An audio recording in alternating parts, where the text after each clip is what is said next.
Hello there. In this video, I'm going to answer the number one question I'm asked by entrepreneurs, which is how much should I spend on marketing? Well, it's a simple enough question, yet so many businesses get it wrong. And of course, the repercussions of getting it wrong could be catastrophic. It could literally make or break your business. Well, hello there. If you've not met me before, my name's Paul. I'm a CFO, I'm an accountant, I'm an entrepreneur, and I've got over 25 years experience in helping businesses to grow profitably. Now, before we get into the content, I'd like you to do me a quick favour, and that is subscribe to my channel. I post new videos every week, and I'd love to be able to share those with you. Okay, well, let's get back to the big question. How much should I spend on marketing? Well, when preparing for this video, I thought I'd have a quick Google, because I always like to see what else is out there. And I've got some really interesting answers. I saw some people saying you should be spending between 2 to 5% of your sales on marketing. Some people were saying I should be spending 10 to 20% of my sales on marketing. Other people said I should be spending 30% of my profit on marketing. Others said I shouldn't be spending anything at all. I should be doing it all by word of mouth because I'll make more money. There's a whole load of answers out there, and I have to tell you, in my humble opinion, most of those are rubbish. If you want to know how to work out how much to spend on marketing, it varies for every single business. And so therefore, a number itself isn't helpful. All you need though is one very simple formula. And I'm going to teach you this formula right now, which you'll be able to put into practice straight away. Okay, I brought my trusty flip chart here, so let's go through the formula. Okay, so what we've got here, we've got the marketing cost should be less than sales. Sales? No, rubbish, absolute rubbish. Should be less than profit. The reason I put that on there is because that's an equation that I hear all the time. And if you relate your marketing costs to how much you're selling, that's really, it's going to give you a false impression of how much to spend, because actually, it doesn't really matter what the sales are. Sales, in a way, is a meaningless number. What's most important is how much profit you're making, how much cash is left in the bank. So what I suggest is the formula you need to follow is the marketing costs need to be less than the profit you're making. Now that makes sense. That makes a lot of sense. Let's break this down a little bit further. Actually, when I say marketing costs, I think it's even more helpful to say the marketing cost per unit should be less than the profit per unit that you're making. Now, I don't care if you're selling goods or services, this equation works for both, but by focusing on what you're making per unit, you're going to get a much better handle on your profitability, and also it'll make it much easier to understand how much to spend on marketing. Okay, so before we go any farther, here's a quick question. How many of you out there actually know how much profit per unit you're making? Is it something that you guys look at every month with your accounts? Is it something you've never heard of? It's very simple if you've not come across it before. We're going to break down these formulas a bit more, but all it means, you just need to know how many items or whatever it is you happen to be selling in a particular period. I would suggest probably a month. Okay, so let's break this formula down a bit further. It's a very simple formula, and if you just remember this, your marketing plans are going to be much better. But let's break this down a bit more. Okay, marketing costs. Now, what do we mean by marketing costs? I mean, it sounds quite straightforward, but actually, if you think about it, quite a lot of people in business, including myself, spend our marketing dollars in several different ways. You might be running advertising campaigns on, say, Facebook or Google. You might be doing a bit old school but print campaigns. You might be doing PR. You might be paying a fixed monthly retainer to a marketing agency to do a load of stuff for you, including posting on social media or whatever it might be. And so therefore, the marketing number you look at, it's not necessarily particularly easy to work out.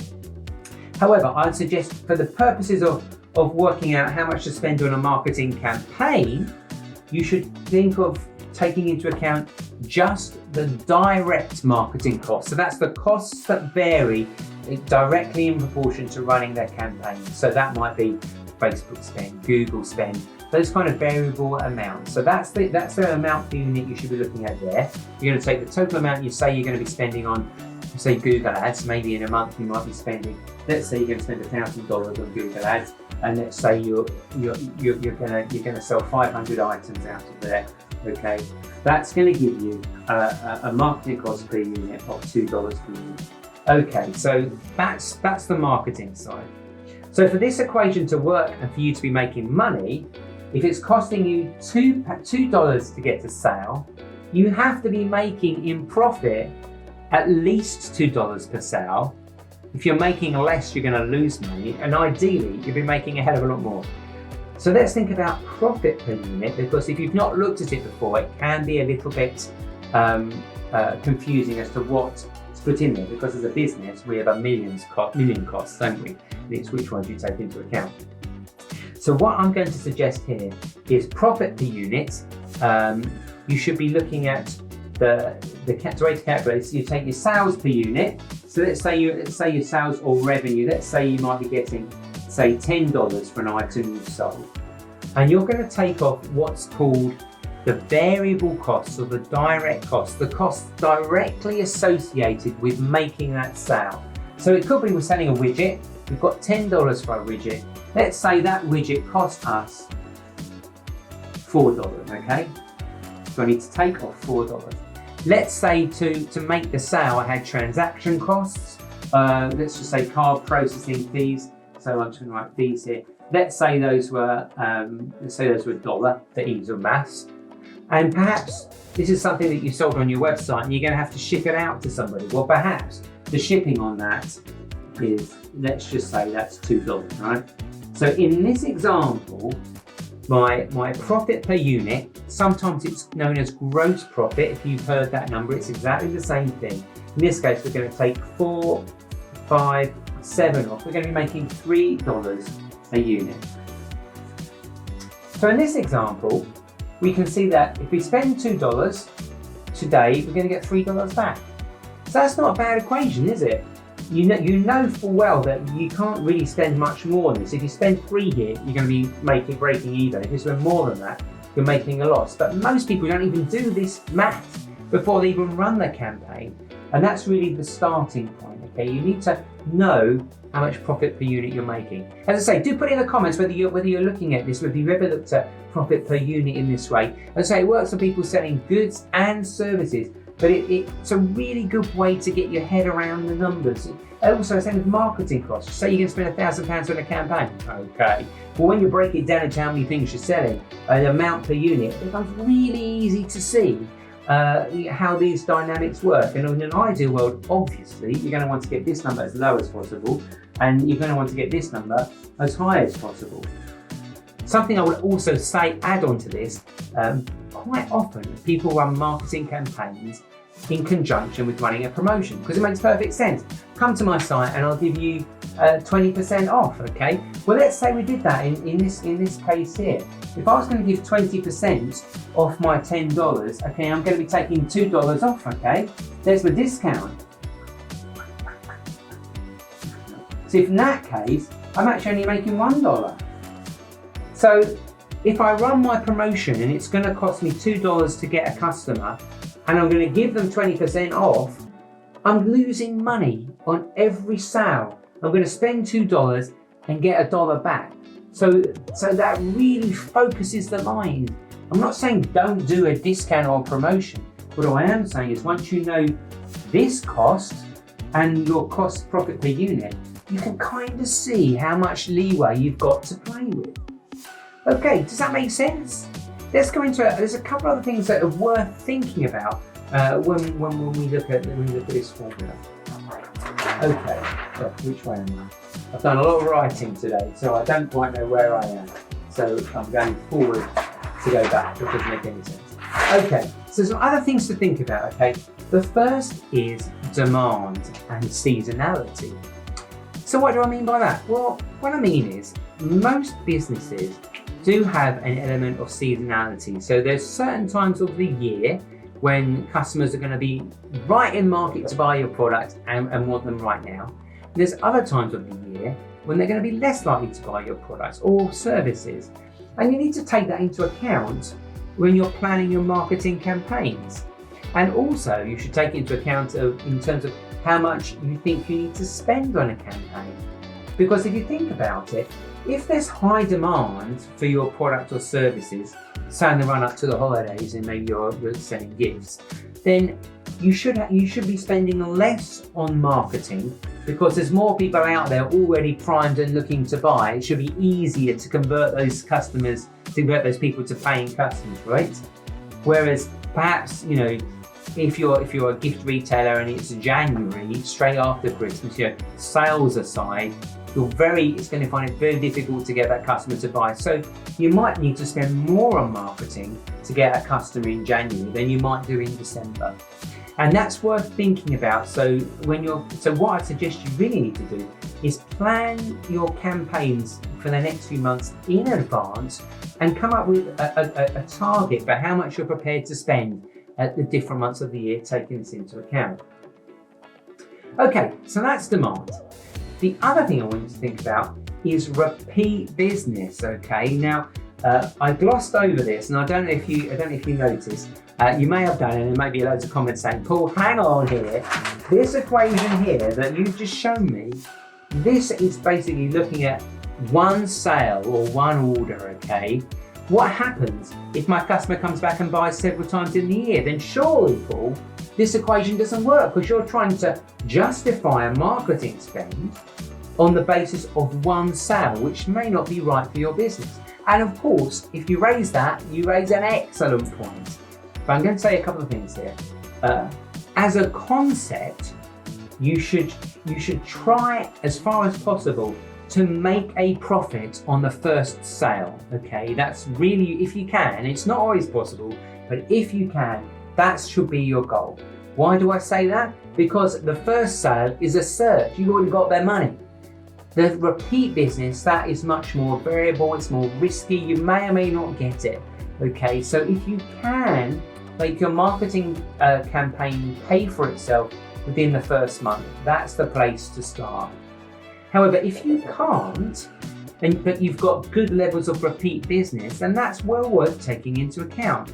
Now I'll give you an example here, okay? Actually, I used to work with a greetings card retailer, okay? Now a greeting card, let's say on average was $3. Well, when they ran a marketing campaign, they couldn't make this pay in the first transaction. I think, they were probably spending, several times this example here. We might have been spending, I don't know, making these numbers up now. Let's say we were spending $5 to get a customer in, and the profit from the first sale might have been something like $1, okay?